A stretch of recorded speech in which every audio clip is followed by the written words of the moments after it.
কালী পুজোর পরের দিন সন্ধেবেলায় একটু ঘুরতে বেরিয়ে পড়েছিলাম, আর লোকেশনটা দেখো তোমরা, কত সুন্দর লাগছিল। তারপরে দেখো চলে এসেছিলাম আমরা এই প্যান্ডেলটাতে।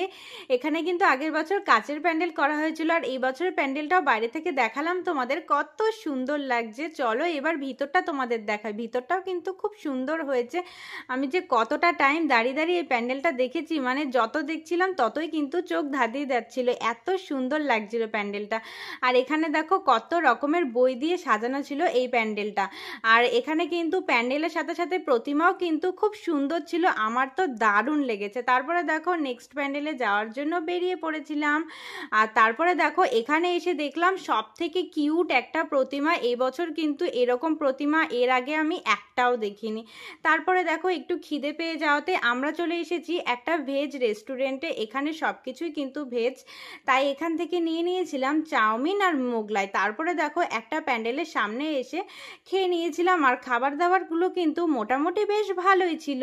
খাওয়া দাওয়া কমপ্লিট করে আবার ঠাকুর দেখতে বেরিয়ে পড়েছিলাম। আর এই প্যান্ডেলটাই কিন্তু ছোটোখাটো একটা থিম করেছিল, বেশ ভালোই লাগছিল। তারপরে কিন্তু আবার আমরা বেরিয়ে পড়েছিলাম। এবার আর একটা প্যান্ডেল দেখে আমাদের কিন্তু বাড়ি ফিরতে হবে।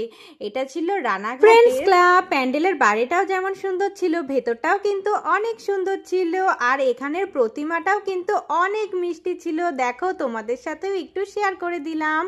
আর আমার মনে হয় রানাঘাটে যারা ঠাকুর দেখতে আসে অন্য কোনো ক্লাবে না গেলেও কিন্তু এই ফ্রেন্ডস ক্লাবে তারা অবশ্যই আসে। আর আমরাও কিন্তু এই ক্লাবে প্রতি বছরই আসি, আর ভীষণই ভালো লাগে। তো চলো আজকের মতো ভিডিওটা এই অবধি, টাটা।